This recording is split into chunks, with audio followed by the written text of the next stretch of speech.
Welcome, Exiles, to my gambling addiction. Recently, I made a helmet for Herald Web Bombing that, I ended up switching out of, so I sold the helmet for 30x and I was broke, and then I got 30x and I was like, I needed something to do with this. So I spent it all on invitations to the Searing Exarch. Now, I'm going to go ahead and do the 100th invitation. I've done 99 so far. I'm going to do the 100th one, and we are using the Searing Exarch passives to basically give us an extra chance at Forbidden Flame. And we are also using quant of around 55 to 75 to hopefully juice our outcomes for getting maybe more exceptional currency, maybe more Conqueror maps. Maybe, I don't know if it affects the Forbidden Flame drop rate. Maybe it does, maybe it doesn't. I don't know. But I figured I would showcase a fight for you guys and then go into the loot because I wrote everything down. And of course, if all you came here was for the loot, I guess you can technically skip to that part of the video, but you should watch the fight. I'll try to explain how this fight works. If you have a tanky build, it's basically nothing can hurt you except for the bomb attack. So when he says incineration, that means you just dash to a corner, he's going to blow up, and then you go back and you find him. Whenever he says Defiance of the Thousand Suns, that means there's going to be these ball phases that come across. These are really easy to dodge. You just flame dash, you stand still, you flame dash. Technically, you can just stand there and AFK them. Tinfoil Hat says if we get hit by one of these balls, then we can't drop Forbidden Flame. I don't know if that's actually true. I'm just wearing a lot of tinfoil hats recently because these drops are quite rare. You'll see when I go over the, when you go to the corner. You'll see when I go over the, drop table of this guy that they are... It's not too common to drop a Forbidden Flame, is what I've gathered. Either that or I'm extremely unlucky, or maybe I'm lucky and it's even rarer type of thing. There's a lot of ways it could go type thing. Alright, so that was a fight for the Searing Exarch.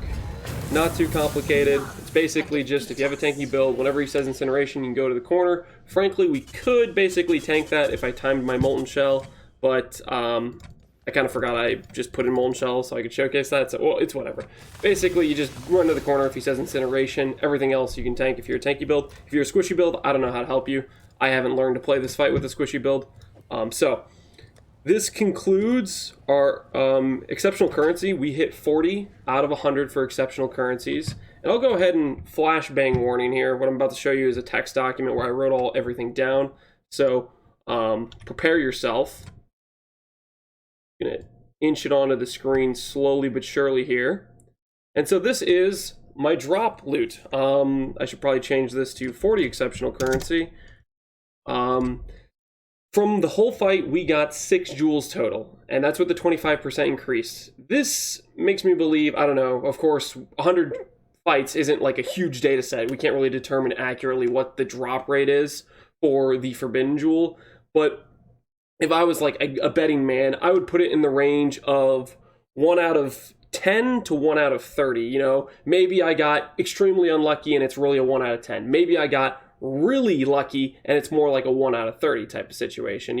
It probably is going to fall within that range. If I was going to guess, and I would say if this was maybe a recent, decently accurate drop pool, I would say maybe it's a 1 out of 20 and then 25% increased chance, and that makes it more like a 1 out of 16 type of deal.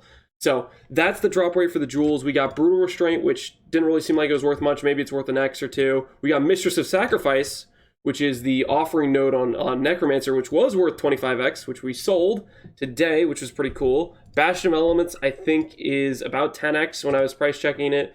Unwavering Crusade, not worth much. It's a Guardian minion node, not really that important. Master Surgeon, the Pathfinder gain life when you get hit, supports like the immortal playstyle of getting hit and then getting like 50% of your life back or whatever it is. Master Surgeon looked like it was around 25x when I price checked it, so that's pretty cool. And then we have Augury of Penitence. It looked like it was maybe a couple X jewel too. So those are the 6 jewels we got. And then we got 39 staves, 27 shields, 17 jewels, and oh, actually this is 40 staves now because we just dropped a staff. 17 jewels, 15 amulets, and we had 26 Conqueror maps. I also have the passive that gives us a 20% chance for an Eldritch boss to drop a Conqueror map. So throughout doing that, we dropped 26, which is, I guess, a little bit above the average there for what we would expect if it's 20% or whatever. So we'll take those. pretty much the moral of the story is, if you don't drop big jewels, you lose money. If it wasn't for these 2 jewels, we're basically either making a small net negative or barely breaking positive type of thing. And so we're sitting at potentially 86x in value from stuff we dropped, and about 40x of cost because they were about 0.4x per invitation. So this is completely RNG. If you take away the luck here, and these are actually just 1x jewels, we're sitting at negative 3x or whatever it is, you know? So keep that in mind. If you run these invitations, I don't necessarily think it's a great way to make money. It worked out here for me because I got lucky. I dropped something worth something. You know, that's not necessarily guaranteed. All your jewels could end up being the ones that aren't worth much, and then you're just basically, you're fat out of luck, I would say. So that was my experiment on the Searing Exarch. Hopefully you guys enjoyed watching, I guess, this informational video on what that guy drops, what his drop table looks like, and hopefully my information about how to do the fight, which is just basically avoid incineration and everything else doesn't do much damage. I mean, there you go. Now you're an expert. Anyways, take care, Exiles. Have a good one. Peace out.